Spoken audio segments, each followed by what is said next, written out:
Salut mesdames et messieurs, aujourd'hui je vous parle d'un pays, situé en Afrique de l'Ouest sur les côtes de l'océan Atlantique. Un pays qui couvre une superficie de 245 857 km² répartie en 4 régions naturelles, le tout subdivisé en 8 régions administratives. Un pays qui compte environ 12,72 millions d'habitants, dont la moitié sont les jeunes. Ce pays est bien la Guinée, avec comme capitale Conakry. La Guinée, aussi appelée le château d'eau de l'Afrique de l'Ouest, grâce à sa diversité de ressources naturelles, elle regorge des vastes forêts luxuriantes et tous les animaux qui s'y abritent. Des mers, des rivières qu'on ne retrouve nulle part ailleurs qu'en Guinée, des lacs, des marigots, des montagnes les plus hautes, de l'or, des diamants, des nickel, des fer, des bauxite, dont elle est la deuxième exportateur au monde. En un mot, la beauté de la nature extraordinaire du pays ne mérite d'être appelée qu'un paradis terrestre. Mais malgré qu'il est l'un des pays les plus riches en sous-sol, il ne parvient toujours pas à sortir du classement des pays les plus pauvres au monde. La triste réalité est que la majeure partie de sa population vit dans la précarité, dans la pauvreté extrême. Pour beaucoup d'entre eux, ils ont du mal à croire que la paix et le développement existent. Des grèves massives, des manifestations intenses, des marches qui se disent pacifiques et se terminent à des dizaines de morts et des centaines de blessés, des policiers mal formés, des militaires délinquants, des gendarmes inconscients qui tirent sur leur population sans hésitation, des politiciens corrompus. Si nous regardons ce qui se passe en Guinée, tout a l'air apocalyptique. Mais que se cache-t-il derrière tout cet malheur? Sommes-nous les prisonniers de la malchance? Quel mal ou quel péché a commis nos ancêtres afin que nous, leurs descendants, puissent subir une telle difficulté qui outrepasse les limites? Et pourtant, si nous remontons un peu le temps en arrière pour lire l'histoire de ces ancêtres, nous verrons qu'ils étaient des grands hommes. Aujourd'hui, on ne peut pas parler des grands combattants qui se sont battus et ont défendu la territoire africaine sans parler du grand imam d'Almami Samori Touré. On ne peut pas parler de la libération de l'Afrique dans la colonisation sans parler d'Amadou Sékou Touré qui fut le plus grand acteur de l'indépendance. On ne peut pas parler du roman africain sans citer Kamarala et l'enfant noir. On ne peut non plus parler de l'islam en Afrique de l'Ouest sans parler des grands sages imams du Fouta Djallon qui ont converti la majeure partie des communautés.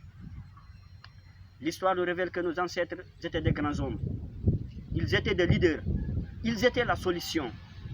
Car c'est grâce à eux que nous avons la liberté, les valeurs, la considération, le respect et la dignité que nous incarnons aujourd'hui. La terre a toujours connu tout ce qu'il faut pour que nous soyons riches et de vivre en paix.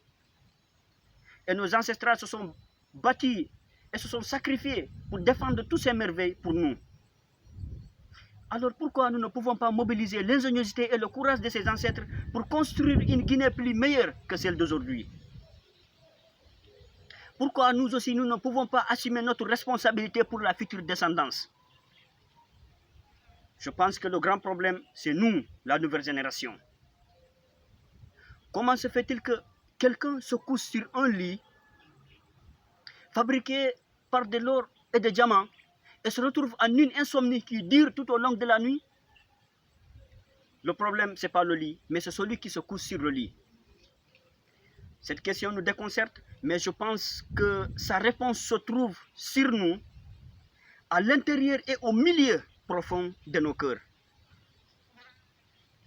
Dans nos cœurs se trouve un stock de haine, de chagrin, de jalousie, de méchanceté et de criminalité, toutes les mauvaises maladies du cœur qui l'empêchent de se battre et de faire fonctionner l'organisme comme il faut. Et que même les mots que nous faisons sortir en parlant contiennent des molécules de venin nocifs sur nos santé. En Guinée, il n'y a que des religions, l'islam et le christianisme. avec une forte domination de l'islam estimée sur près de 90%, presque tout le pays est musulman.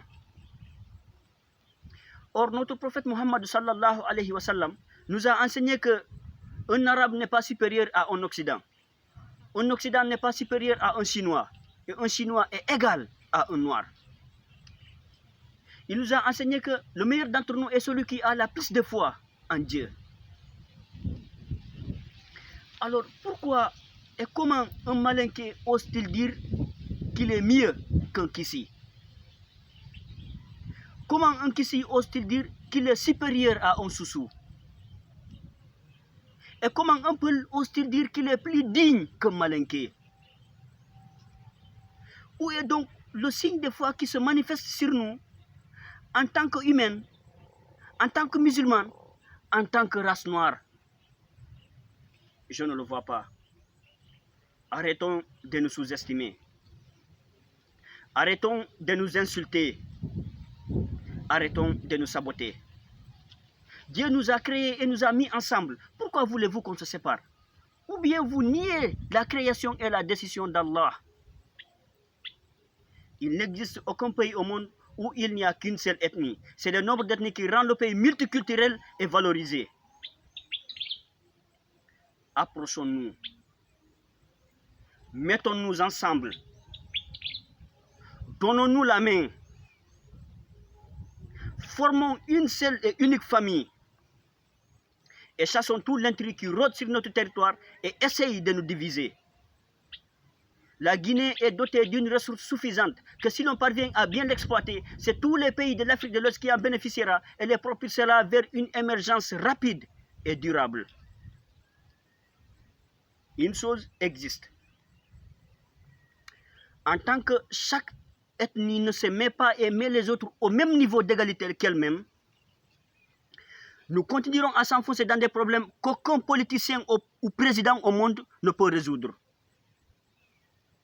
Et le jour où nous parviendrons à se mettre ensemble pour former une seule famille, nous obtiendrons sans doute la clé qui nous ouvrira la porte des prisons de la pauvreté et nous ouvrira enfin une nouvelle porte pour nous faire entrer dans un développement sans fin. À défaut de ça, la paix et le développement ne sera qu'une illusion pour nous. Mamadou Alpha Ba, Miskino Gando, le vrai villageois, je suis guinéen et je suis fier.